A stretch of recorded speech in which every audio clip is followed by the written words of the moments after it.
All right, welcome everybody to another episode of Marketing Hops, where we share pints and perspectives on different things in the B2B sales and marketing world and ecosystem. As always, we start with a cheers. I'm super excited to have Elizabeth on with us today. Elizabeth, what are you sipping on during our time?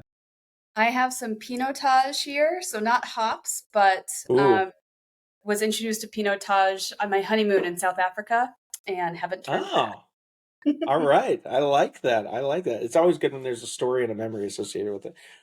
Mine's from Pelican Brewing. I am doing hops today, but it's out of Central Oregon, on the coast of Oregon, on the beaches where we go every summer with our family and kids. But Nice. cheers. Thanks for being on today, and let's dive in. So, I'd love to start with a little bit of your career journey. As you went from kind of your junior days to being a marketing executive, like what did that journey look like? What were the critical moments in that?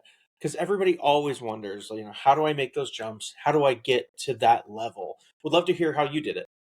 Yeah. I started out writing email copy all day, every day for tech vendors. I worked for Tech Target for about 8 years, and I started there writing the email copy that gets you to download the white papers and attend the webinars. Literally, I wish I were exaggerating, but that's all I did. They had a lot of white paper. And that was clearly a starting point. It was to get you familiar with the industry and branch you into marketing, which is when I raised my hand and said I want to do more. There's more here. So I joined the central marketing team and started doing more on the websites and Hmm. uh, further email strategy and audience growth. And after a couple of years of doing that, I ended up moving to London to start the marketing for their European branch. So we were about 9 people Oh, in that cool. office. Yeah. And ended up leading the site marketing team for UK, France, and Germany, and our Spanish speaking sites.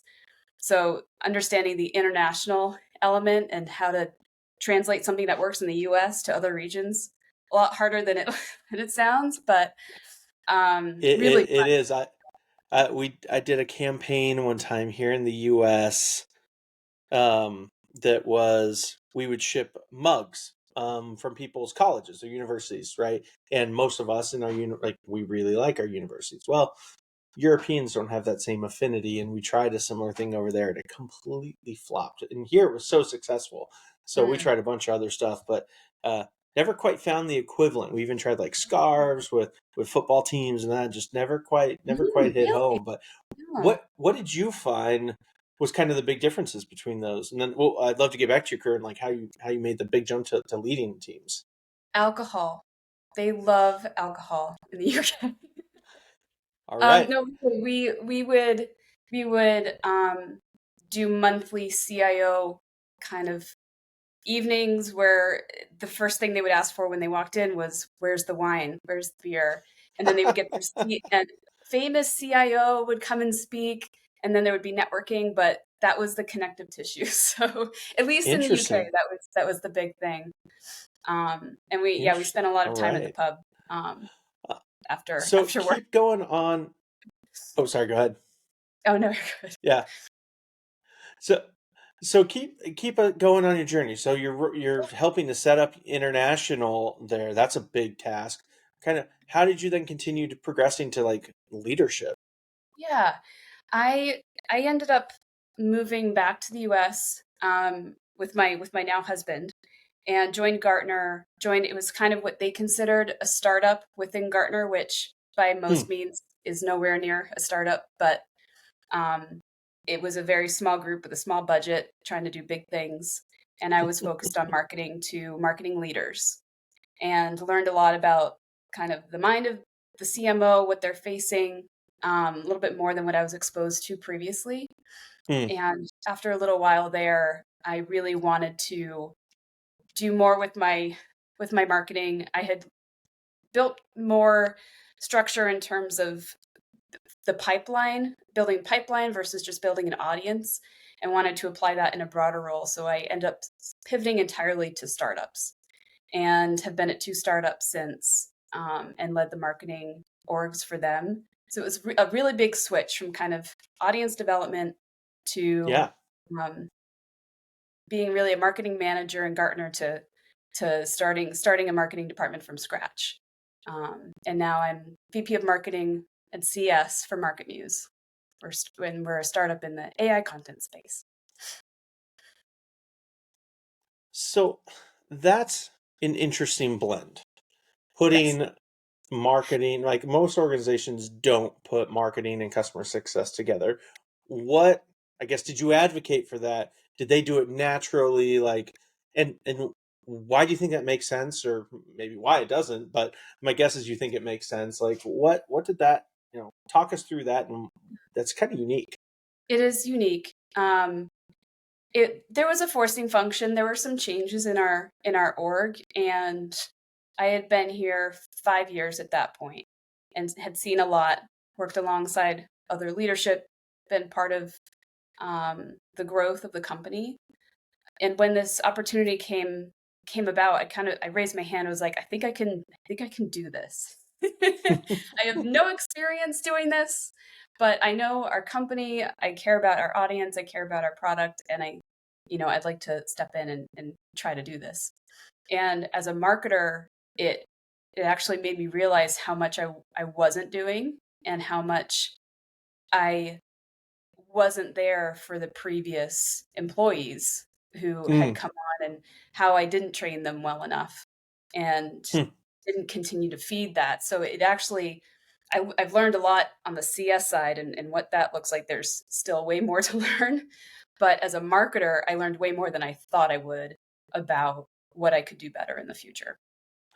Well, I'd love to unpack some of that because, like, I know I'm a big fan of every marketing team, and usually it falls in like product marketing, should have a voice of I call it the voice of the market, function, where you are listening to QBRs, you're listening to Gong calls with customers and prospects. Like, what are the questions? What are people saying? What are the complaints? What are the changing needs? What's the language that they're using, so that you're actually reflecting back to them what they're hearing and seeing, and you're truly understanding the value points that people are taking away from your solution or your services or whatever you're selling at the time. And a lot of companies, number one, don't have a great motion on that side. And a lot of the marketing departments never really dig into that customer side on that. Like, what were some of those ahas, or how are you driving that connective tissue back into marketing, and kind of vice versa? And where are the synergies, and where are some of the, I guess, the toe stubs or knee knockers there? Yeah, I went from listening here and there to Gong calls, hopping in or listening to recordings of sales calls and customer calls, but not at the scale that I am now. I'm on every single Mm, customer call.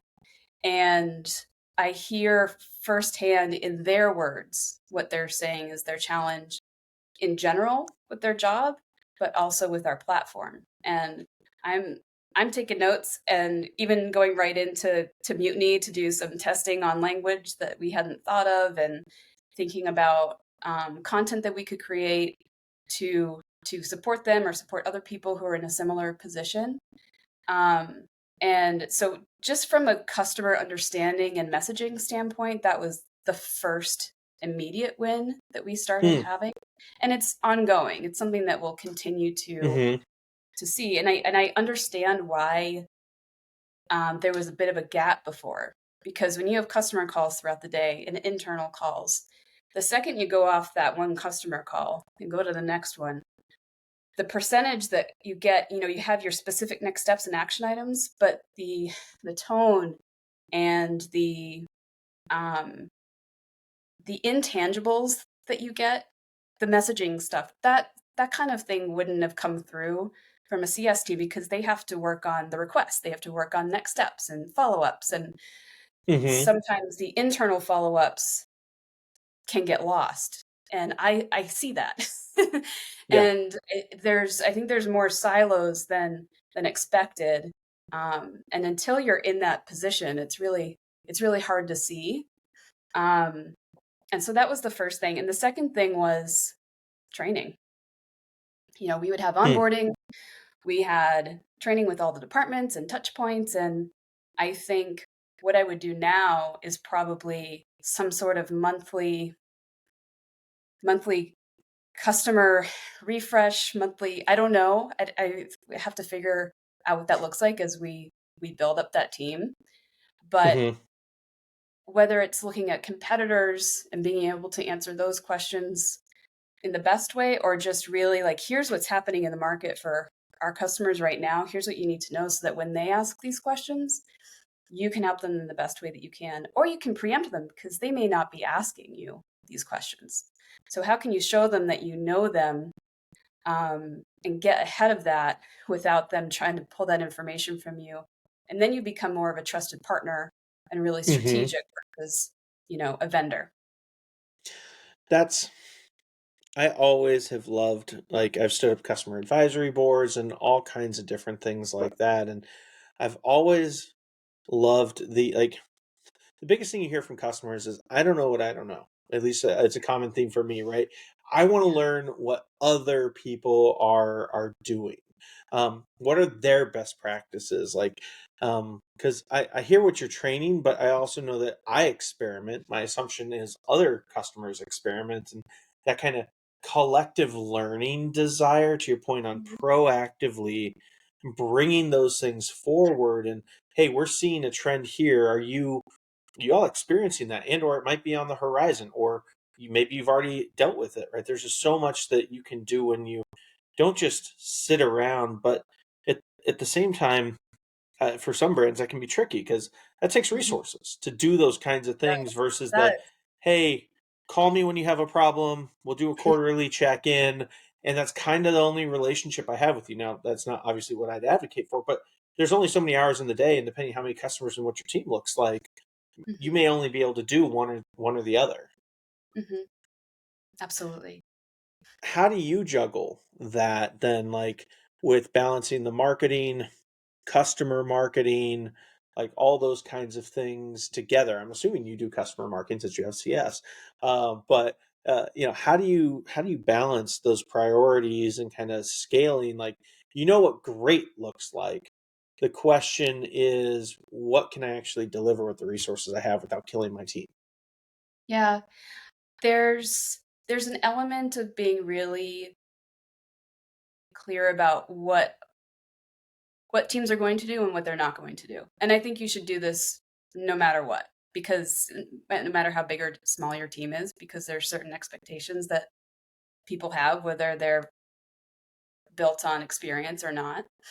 Hmm. So we try to over communicate what's going on, and what we're doing and what's on pause and what will maybe restart later on.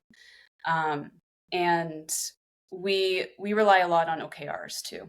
So that Mm. really drives a lot of our prioritization and activity. And so maybe there's an opportunity that will come up, or an idea that's kind of floated out there that we could act on and we could do it, but is it something that's really going to drive what we need to achieve in the next quarter of this year? And if Hmm. not, then we're okay saying no to that, even if it looks like a really cool thing and would be really fun, or because sometimes that's like, yeah, that sounds fun, let's do that, it sounds cool, but like, is it really what you need to do? So in a lean team, especially when we're two orgs kind of merged together, prioritization is everything. um, so being able to make sure that every day is used to the best capacity is really important. So maybe let's prioritization has been a challenge that I have heard come up time and time again from marketing leaders. Like, is that the biggest challenge you see ahead? And it's an ever present one. Are there other major challenges that you think are up and coming that marketers need to be paying attention to? Like, would love to hear kind of what do you think those big challenges are on the horizon, and or is that the biggest one? I think prioritization is definitely a perpetual challenge. I think that the changing buyer behavior is a big one right now, and I think with Say more about that. What do you mean by the buying behavior shifting? Because again, I yeah, know what I think that is, but I'd love to hear what you what you mean by that. sure. So marketing's it's a long game, right? So if you have and the way that people are searching now, and the way they're learning from one another, they're joining communities, they're changing how they search. Cookies are going away. We're in a lot of marketers are in a do less with more world. So how do we balance building pipeline long term and delivering quick wins? It's kind of that balance of like we have to meet goals this quarter, but we also need to build Hmm. pipeline for the rest of the year. When our buyers are changing the way that they research products every day. it's I think that's for a marketer it's for me, I'm going to keep doing what I know has been working and is still currently working, but trying to plan ahead for what if search is completely different this time next year. how how can I prepare my company for that so we're not freaking out? um, Yeah. and it's going to be a lot of experimenting and exploring and learning from one another and prepping, but I think that's a big challenge that we're not quite ready for. I was just having this conversation with a consumer company. Uh they make flashlights. I won't get into why I was talking to them, but and it was on like how what is their SEO, and it was like, oh, and they're still kind of thinking keyword stuffing, like when I'd be like, that was almost like 20 years ago that was like the strategy, right? And I'm like, have you done a search on Google anytime recently? And it's like, look at the amount of real estate that's taking up, and there's Perplexity sitting out there and a bunch of other kind of, yeah, obviously GPTs out there, and the way in which we have to now think about that. People are going to ask, what's the difference between company X and Y? And they're going to read that and they're going to consume it and believe it or not, right? Like as you go through that. But if we're not already, I don't think it's hair on fire, but I think it is something that marketing leaders need to be starting to at least understand and understand how they can influence it. Because to your point, it could be in 12 months that if everything goes that way, and you're in deep trouble. Because now what that means is like, even if you were on page one, spot five before, you now have a giant block of generative text up there that's actually telling them the answer.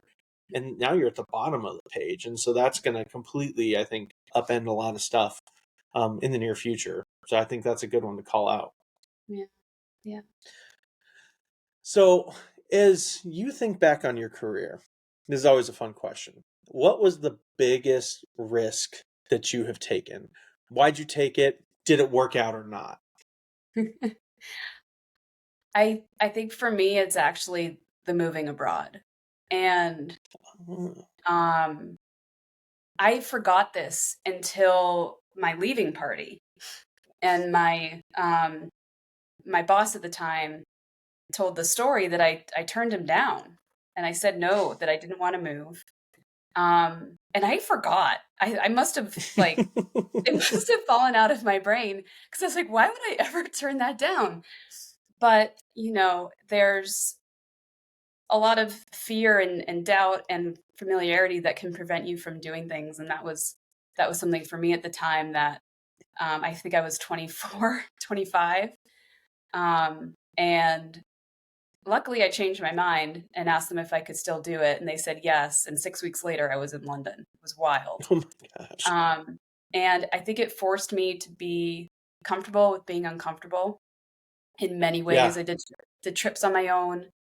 I needed to stand up and do presentations in front of the whole international org and face challenges that really just made me a better marketer and better person.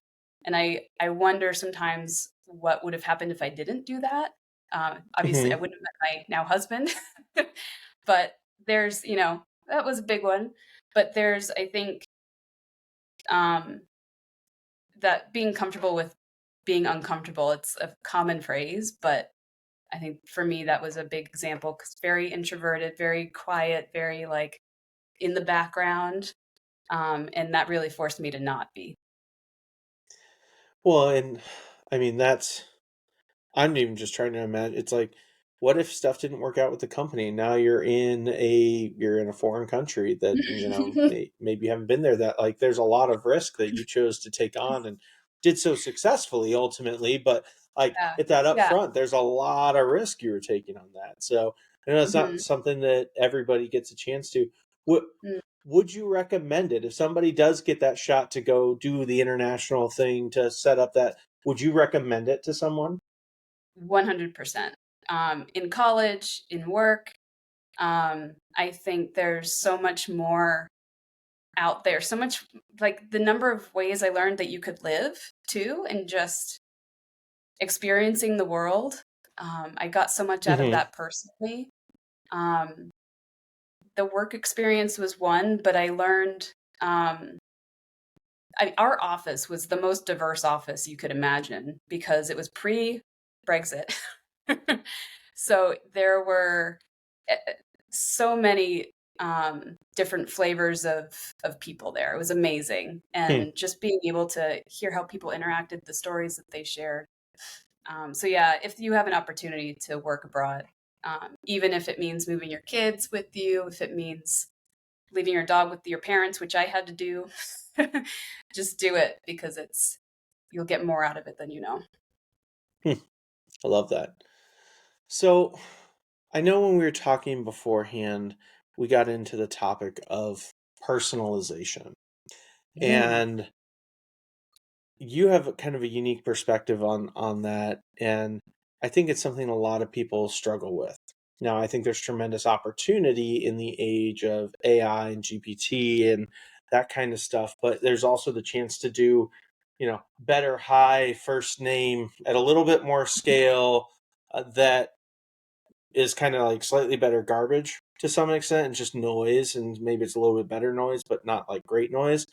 mhm, And a lot of companies and a lot of marketers struggle with thinking about, how can I personalize in a way that's going to be meaningful, but also in a way that potentially can scale. I know you've mm, got some thoughts on how to do that, because I know when I've done it in the past on websites and stuff, you can very quickly get into this insane amount of permutations that you would need like 100 content people, and maybe not anymore with AI, but you would have needed 100 content people, graphic designers, all to make all the possible permutations and writings and all the things that could possibly happen.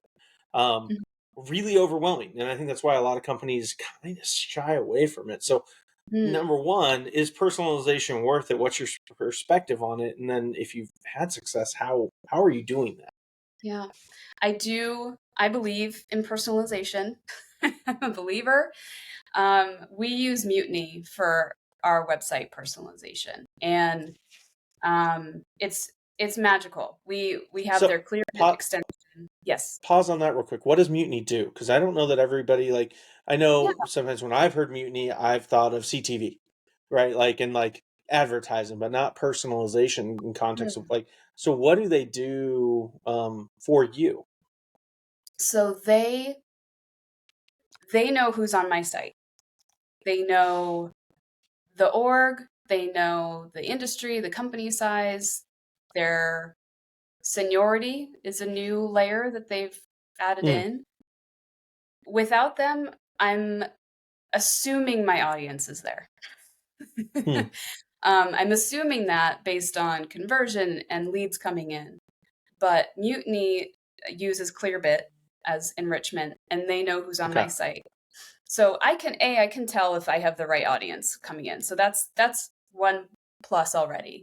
The second way that I use it is you could start very basically. And I think sometimes, like you said, the permutations and all the rabbit holes that you can go down can be overwhelming. Yeah. I personally actually love it and can get lost in it in a good way. But when you have different segments that you market to, you can only have one message on your website if you're not Right. using something like personalization. So you risk having a one size fits all message if you have products for solopreneur or freelancer or an SMB, and also products for enterprise. They have very different needs. They have very different profiles for you and different messaging maps. So Mutiny helps you create the ideal message for all of them at the same time.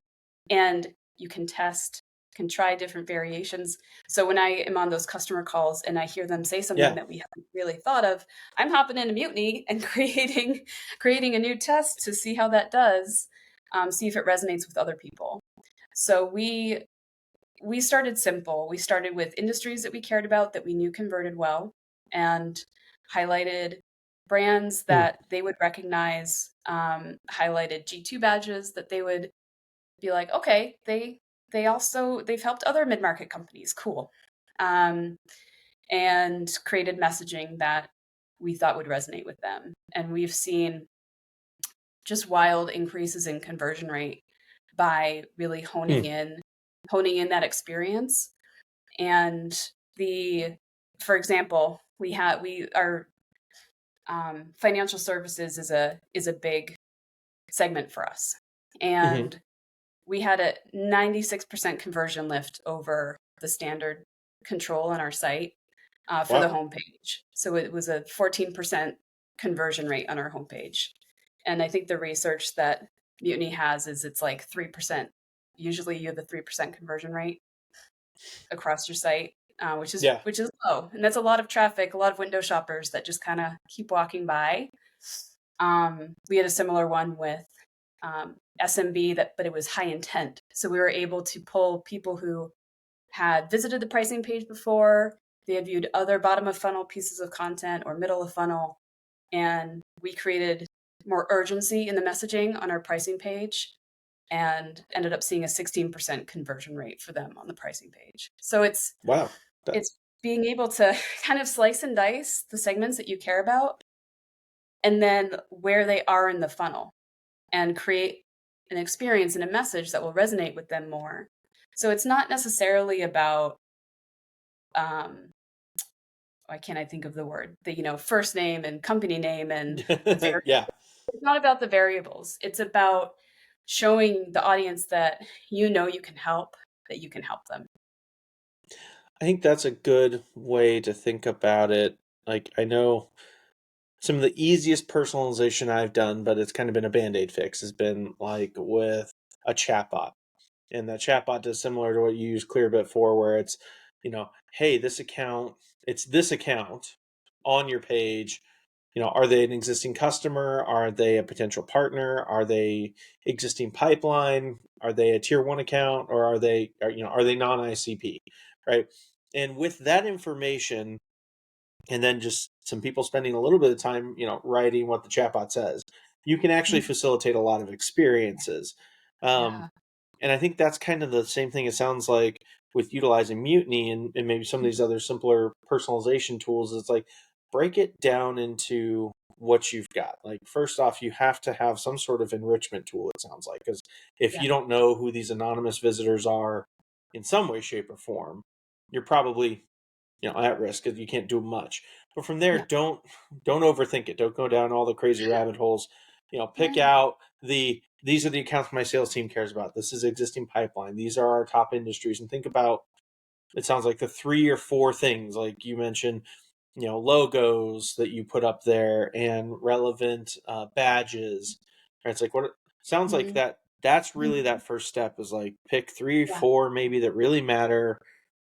Think about the things that you can easily swap out, because having a million permutations of copy um, gets overwhelming really fast, and same with visual graphics. Mhm. And that sounds like that's where you had success early on, and then you've continued to add more in depth Mhm. over time. Yeah. Yeah, absolutely. And Mutiny has a really cool way of showing you who you're not personalizing for. So you're able to see Mm, where your gaps are and you can be like, "Oh, there's a lot of educators coming to my site that I'm not thinking hmm, about. How do I show them that we know them?" And so yeah, I think there's a lot, especially if you have multiple groups that you're marketing to. Um, and I've heard this from other marketers too, like how do I make this work? How do I do this? And this is really yeah, the best way. It's an investment, but it's something that helps you make the most of your website, which that first impression or second impression are yeah. so important. Where else are you personalizing? So the website's one. Are you personalizing anywhere else in terms of like ads, SDR outreach emails, maybe your own nurture email and things I'm not mentioning? Like, how else are you personalizing that journey, or is it really just web right now? Definitely our nurture, but probably not as sophisticated. Okay. Just because it's so easy to turn those experiments and those experiences up. Whereas I don't know, email nurtures, I think, are you're trying to get a little bit more across. So I have personalization based on in market versus not, and then some industry or some more specifics. We use Qualified for our chat. Mm, That's something that we use personalization for as well. And okay. that combined with the website personalization is really interesting. Um, I would love to be doing more broad display ads and trying that out, but I haven't had the luxury yet, but maybe someday. Yeah, it can get expensive if Yeah. you're not mindful on that for sure. Um, what have been like the one or two biggest mistakes that you learned going through the personalization process? Like what were the biggest oops that you did? Or learnings? We can frame it that way too. Like oh yeah, we learned that. No, that works really well. I think timing. So there were a Hmm. couple that I put up that I was really confident. I was like, I can't wait to see the results from this because I was like, this new messaging is so cool. Well, our audience did not think so. And the conversion rate went down. And I was like, that was up for way longer than it should have been. So having a system in place to keep yourself in check and make sure that it's along the same lines with nurtures too. I'm sure there's a lot of marketers out there who have a nurture going that they probably need to do a gut check on and make sure it's still up to date and should still be running. So having someone really own it, and this is the same for any software that you bring in. Make sure someone owns it and gets in there and make sure that there's a formula for when things come down, when things are just pushed live, because there's a testing format and you can also just push it live to everybody. Hmm. So, making sure you don't have old promos up and things like that. So that was one where, I just kind of let it go too long. And then I realized I needed to keep myself organized. No, I think that's a good call out on that because we spend the initial time getting stuff set up front, but how often Mhm. are we circling back to reevaluate what should be Yeah. updated, what should be swapped? I think that's It's so a really simple. good call. It So is, but making the time to do it again, like I don't know, it's a thing. It's one of those like, no, duh, we should be doing that. You're right, but I bet you a lot of people have programs to your point that are just kind of set it and forget it, and they haven't looked at them in like a month or two. Mhm. For sure. So, so we've talked a lot of technology already, but I'm going to ask this one: what are your three must-haves in your tech stack? Sales or marketing? Is it Mutiny and Qualified? Is there another one? Would you swap those out? Like, what are your three must-haves? Yeah, mutinies in there for sure. I do love Qualified. Gong has become my new favorite, Mm. especially with some of their AI implementation, where Hmm. um, they auto generate a follow up email. And I don't use the whole thing, but I use the bullets that I would have had to go back and listen and be like, what were the next steps again? And what did we cover? That was actually the one thing I added to my emails after Gong included that in their auto generated email was what did we cover on this call? Um, and it's a small thing and probably something I should have been including before, but they told me that I should based on this Right. email. So I'm a big Gong fan. I also love Figma. Um, I'm able to spin out some really quick um, designs and uh, repurpose a lot of material for marketing in Figma, and it's just so slick and Hmm. fast, and I love it. So I'll ask a question. Personal curiosity: Figma over Canva, then because I use Canva for a lot of what you just said there. But I'm curious: is there a reason you're picking Figma? I do use Canva and have used it. I think Figma's It's okay to say more. you just like it, but. I do like it. I think Figma's more intuitive. I find myself getting Hmm. lost in the Canva process. Hmm. But Figma's just really easy to. I like this. I like the social card. Copy it, tweak it for this second post. Copy it, tweak it for this other post, and I have 3 social posts really quickly. But then I can also go back to them and I don't know. I just have so many like grids of designs in one view. Yeah, I think it's just, yeah, preference.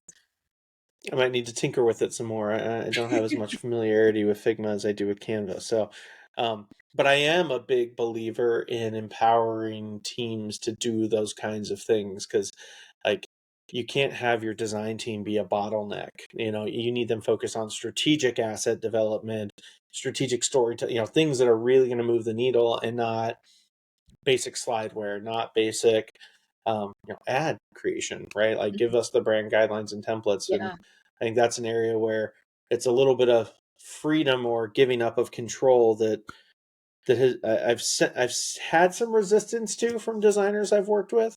Kind of going through that motion, but I think that's a big. I mean, I think it's just where the world has to go to in the current state. yeah, I agree.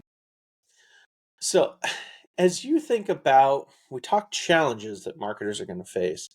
But as you start to think about what a modern marketer kind of, what does that mean? I guess more so. Why don't we start there? But like, as people are starting out in their careers, they're an individual contributor. They're doing the thing. I'm doing all the copy. Like that's my jam. That's what I do. But if they want to start to head towards this realm of being a modern marketer, staying on the front lines and staying up to date with what's going on, what does that mean? What should they be doing? How should they be doing that? I think the way that I think about that is for marketers to learn outside of their org and outside of their context. I am Hmm. deep in two marketing leadership communities, and the discussions, the speakers, the questions that come up, the training bring things to light that I may not have been thinking about, or may not be super relevant to me and my org, but it triggers something in me that makes me want to learn more. And being in communities, I think you innately have a growth mindset. Hmm. And marketers now, with the challenges that we were talking about and the opportunity as well, marketers have so much more opportunity in an org than they did before. Um, I mean, the CS example is one too. I'm not even sure I should have had that opportunity, but it's there. Yeah. um, and I think you'll be more valuable to your organization if you envelop yourself in these communities and learn from others and bring that back and infuse that in how you're thinking about your marketing and growing into a leadership role. I wish I had done it way sooner in my career than I did, and it just helped me realize how much I didn't know, but also how much more I could learn. So I think that's going to be a big advantage for the modern marketer. I like that. It's just like you called it a growth mindset. I think I've called it like it's simply being curious about your world, Mhm. right? It's Mhm. like I heard this thing and it's just because you have done something some way doesn't mean that's the best way to do it or you should continue doing that. And that's what the value of looking what competition's doing, at looking at what other industry, other people in your role, to your point, right, in that community, what are they doing? How are they thinking about the world? And what can I take away from that? Not that everybody needs to spend their spare time reading, marketing books and all that kind of stuff. I mean, I'm guilty. I do that, but Mhm. um, I think there is that natural just leaning in and being open to other ideas and finding those communities where you can have those experiences and, Yeah. and ask your questions and it's okay. Mhm. Mhm. So as we think about kind of that context and being curious and exploring, as you think about your experience now running the CS award, you've had lots of interfaces with sales organizations and international and things like that. Maybe I'll focus this one in on kind of CS and sales. What is one thing that you wish um, a CS team and you can have two different answers, and or a sales team knew and appreciated about marketing? And then I also want to ask what marketing should appreciate about CS. So we'll circle back on that one. But like, Mm. what do you wish that sales and CS appreciated about marketing that you think that a lot of teams miss? Because you have a unique perspective there. Yeah. this on the sales side, and I'm lucky that my current sales team knows this, but that marketing is not a vending machine. You can't put money in and immediately get, leads and opportunities out of it. It it takes time. You have to build it, and it takes a while to fine tune it. I mean, look at what we talked about with the way that buying behavior is changing. That's going Hmm. to impact pipeline generation. So working together is so crucial, and that feedback loop is so crucial. Yeah. Um, I don't know how I'd answer the CS side, but I do know what I would say marketing could appreciate more from the CS team, All right. which Let's is go there. which is it is a lot harder to synthesize customer feedback and those quotes than it seems. Because I'm I every time I'm like, I need to make sure I grab this quote. And even I even have Gong and I go back, I'm like, I know they said something about this. I need to go back. It was around this time. And it's wild how much harder it is to like pull that out, no less remember to send it to somebody. So it was something that in the past be like, why can't they give me some of these quotes for the site? Why can't I get more case studies? And it's just there's just so much more that goes into the customer relationships than feeding that back. So Right. marketers spending more time in Gong looking for those things. I even have um, for me and my subject matter expert, like maybe we should have like code words that we could say in a sentence so that we can search for that in Gong so we know when where we can find this little nugget, but we haven't gotten there yet. You have to be careful because then you're going to be like, oh, that was a great point, banana. And you can search for it, you'll find it, but the customer will be like, Exactly. what? Exactly. So the got to figure those ones out there. So I know we're coming up close on time here, and I always love to ask this one question of everybody, which is, if you were to give advice either to your younger self or a young marketer today, something that's, you think would have made a substantial impact on your career, what is that piece of advice? What's that piece of counsel you would give? This is something that I heard relatively recently, and it resonated very heavily with me. Hmm. And I wish that I had heard it sooner. And it's thinking about what's the best that could happen in an Hmm. experience or in a situation that you're in. Mm-hmm. For my London example, I immediately went to, I don't how long would I be there? I don't have the money for that. How would that work? I have a lease. I have this dog that I got a year ago. I don't want like there was there was a lot of reasons for me not to do it. And maybe if I had thought, what's the best that could happen? I wouldn't have said no the first time. But as we grow in our career, we have opportunities to get in front of board members, to do Mm-hmm. speaking opportunities, to join podcasts. And if Mm-hmm. we worry about our face going red, or Oh, worry about saying we're sipping on booze, you're all good. right, the It's wine. natural. But if we worry about the worst that could happen and prevent ourselves from that growth, and instead flip it and think about the best that could happen and the good things that could come from this, we will probably be more likely to put a best foot forward instead of going in with hesitation. No, I like that a lot. I've heard a similar kind of tangential piece, which is if you're getting somebody who's pushing back on like all the reasons something won't work, ask them for like two reasons it would type thing, or like what are two things that that would work out if we were successful at this, because Mm, it's almost that reset of mindset of changing it from all the bad, all the reasons why not, all that negative focus to like if you really kind of focused on it, and like a lot of cool things can happen when you take some of those chances. To your point, you yeah. wouldn't have met your husband, right? All that kind of No. stuff. So Ah. out of all of it, that was probably the most valuable thing, if I had to guess. But And it was a work maybe not. I decision. don't know. It depends on how you're feeling now. I know that. No, we're It's good. very. My wife would say it probably varies day to day in terms of that. It's like, am I acting like a toddler today, or are we having fun? But uh, well, awesome. This has been really, really great. We kind of covered a whole spectrum there and went deep on some tech and a different perspective on CS, which I think is really valuable there. But thank you so much for being on, and really appreciate taking the time, and um, look forward to continuing our conversation and maybe having you on again in the future. Yeah, I would love to. Thank you so much for having me. Cheers. Have a good one. You too.